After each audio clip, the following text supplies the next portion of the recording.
우리가 생각하기에는 그 종이로 문서를 작성하고 다 그럴 줄 알았는데 그때 당시 모든 전산화가 돼 있었어요. 전산화가 돼 있어가지고 컴퓨터를 가지고 다 일을 했단 말입니다. 결제마저도 심지어 내 자신이 휴가 신청마저도 또 예출마저도 다 전산화된 이 시스템을 가지고 움직이는 걸 보고 그럼 도대체 이제 하다가 보면은 사장이 누군지조차 모르고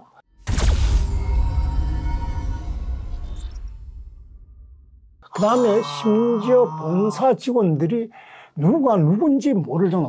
우리는 관리사는 자기 직속상관한테 가서 결제를 받고 뭐 이렇게 하지 않습니까?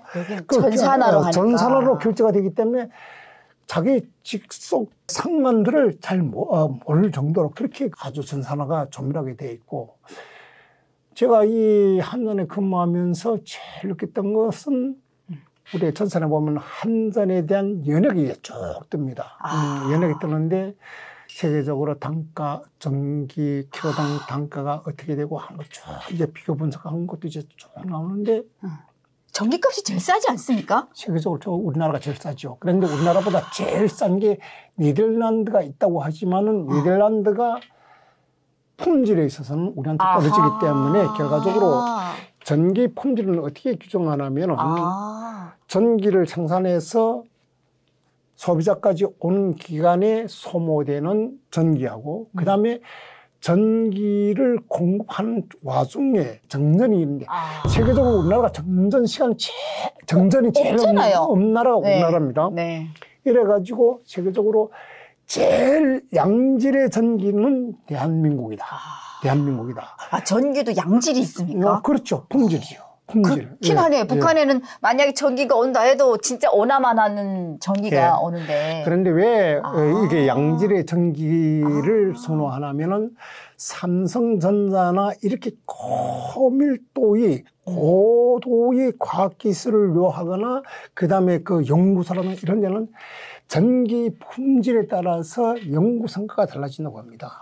그렇구나. 그렇게 하고 그 다음에 가정들에서 우리가 이제 전기를 사용하다가 전기가 깜박깜박 하는 거 봤습니까? 없죠, 거의. 그게 없지 않습니까? 그렇게 하고 그 다음에 전기 사용에 있어서 소비자 부담이 없습니다. 그 다음에 한전의 전기가 얼마나 훌륭하고 얼마나 효율적인가 하는 거는요. 일본 기업들이 1990년대 중후반이요. 한국으로 엄청나게 이전을 많이 했습니다. 일본의 전기가 너무 값이 비싼 데다가 전기가 품질이 좋지 않기 때문에 한국으로 이전해가지고 그때 당시 일본에서 많은 연구소들도 우리 한국 현지에 이전을 했고. 그럴 때가 있었습니다. 있었습니다. 그게 1990년대 말 2000년대 초까지.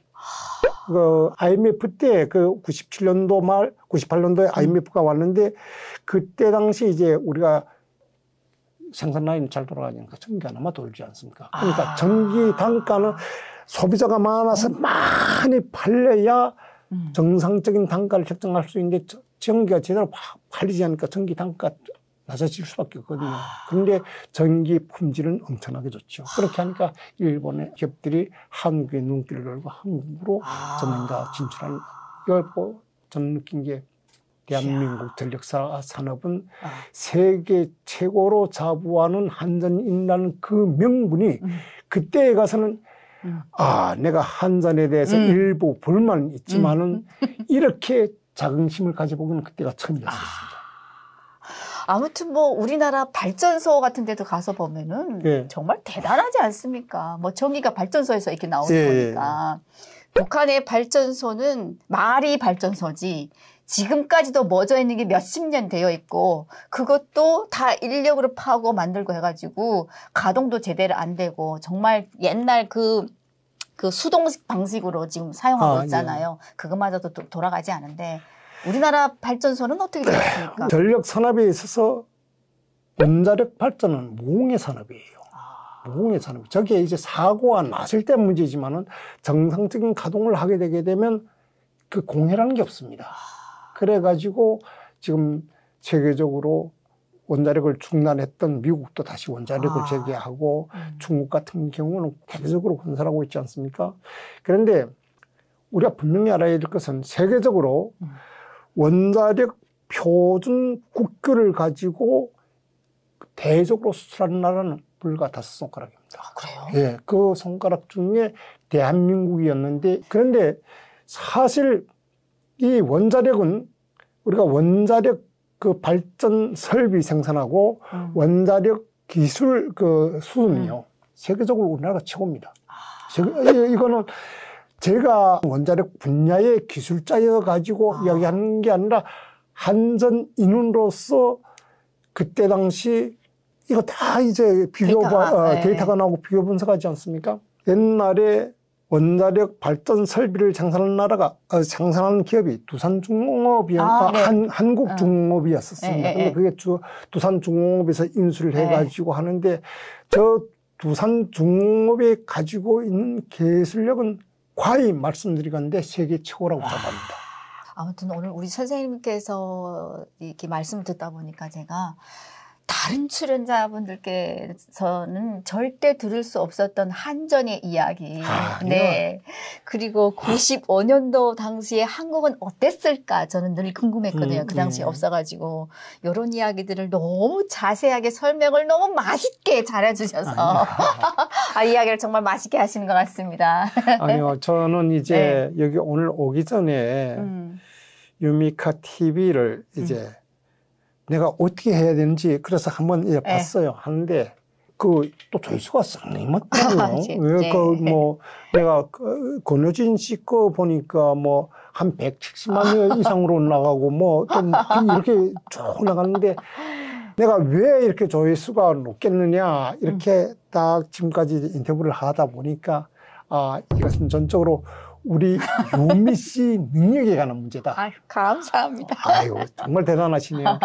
그래서 부담 없이 하잖아요. 네. 부담 없고. 부담 주면 안 되죠. 그런데 이게 대체로 스튜디오에 앉아 보면은 딱딱하고, 또 서로 우리 탈북자 심정과 생활 경위를 모르는 사람들은 부담을 주는 질문, 부담을 줄 수밖에 없는 환경이 있어요. 그런데 우리 유미 씨는 우리가 같은 탈북민이고, 그렇죠. 북한에서 같은 생활을 겪고, 그럼요. 그다음에 한국에 나와서도 한국 사회에 가장 성공적으로 정착한 케이스에서 정말 어깨에 힘을 주고 지금까지 열심히 일을 해 오셨기 때문에 이런 능력이 스스로 발휘되지 않았다. 감사합니다. 우리 선생님께서 또 마무리까지 너무 잘해주셔서.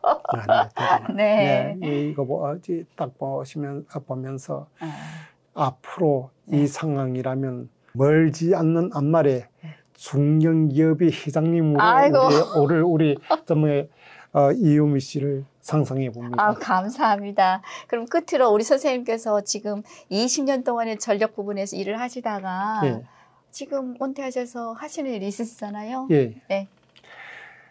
저는 사단법인 북한민주화위원회라는 이런 단체를 맡아서 정년퇴직을 하고 2014년도 정년퇴직후 2015년도부터 지금까지 지금 맡아오는데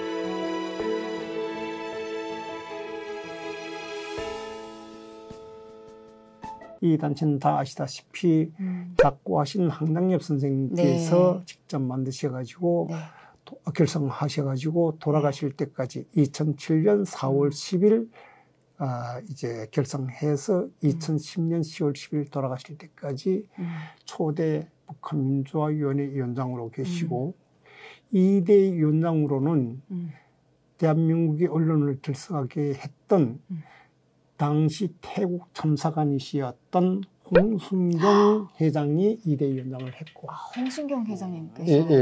그래서 제가 3대 위원장을 하고 있는데, 사실 이제 북한 민주화위원회는 북한 사회의 민주화 실현을 위해서 북한 주민들의 인권 신장에 모를 받고 있는 인권단체입니다.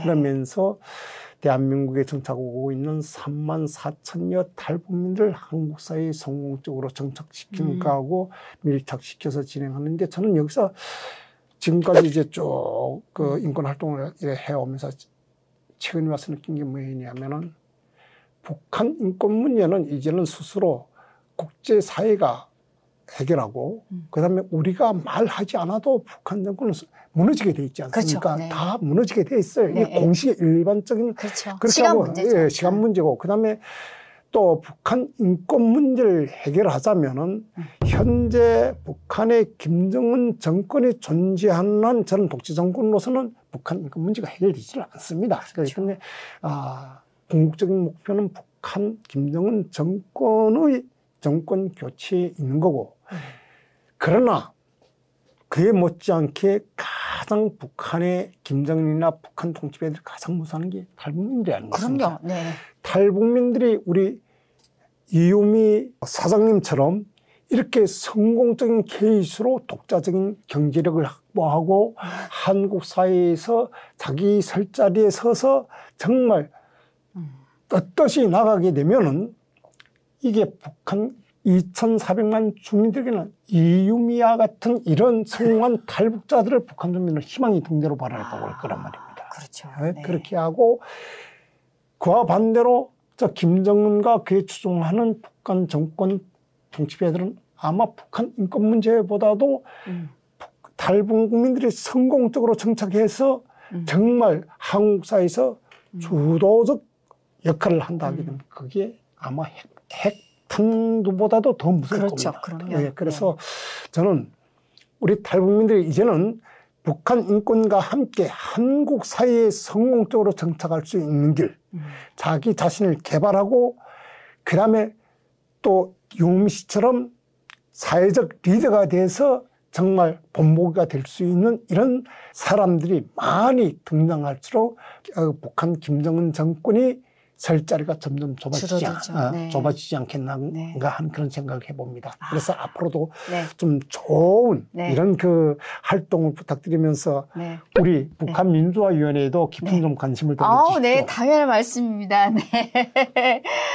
저도 탈북민으로서 늘 우리 북한 주민들 또 우리 탈북민들에 대해서 항상 깊이 생각하고 있거든요. 또 우리 선생님께서도 이렇게 저희 유미카 유튜브에 출연을 이만갑에서도 섭외더라도 출연을 안 하셨다고 하는데 저희 유미카 유튜브에 출연을 해주셔서 너무 감사드리고 우리 다 함께 우리 북한 주민들의 인권을 위해서 끝까지 투쟁 한번 다 같이 한번 해보겠습니다. 네, 감사합니다. 네, 그러면 오늘은 여기까지 하고 마치고요. 오늘도 저희 유미카 유튜브를 시청하고 계시는 시청자 여러분, 오늘도 시청해 주셔서 감사합니다. 감사합니다. 감사합니다, 선생님. 아이고. 너무 아이고. 말씀을 잘해주셔서. 아니, 그러면 북한이 넘어가서 어린 친구들은 사실 보이브 깜빵이랑 이런데 두더라도 한 며칠밖에 안 두거든요.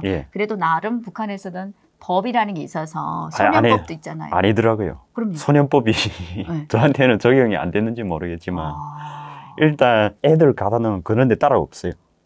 그냥 어른들하고 같이 있었어요? 보이브 깜빵에? 그리고 그게 그 방 하나 안에 한 20명 정도 있었어요. 자그마한 방 안에? 어떨 때는 점심을 안 줬어요. 안 줄 때도 있었죠. 그러면 깜빵 안에서 아이들도 같이 뭐 못 움직이게 하고 그냥 이렇게 가만히 앉아 있었어요? 일단 매일 뭐 이렇게 앉아 있어야 되죠. 머리도 못 들고. 머리 못 들면 그 대가리 드는 사람은 그냥 때리고. 저는 내가 애라서 좀 바수지하다고 싶었는데 그런 게 없습니다. 그렇죠. 정선에서 안 보이겠지 하고 그냥 거기서 농땡이 부르는데 바로 들어와가지고 발로 차고 막 때리고.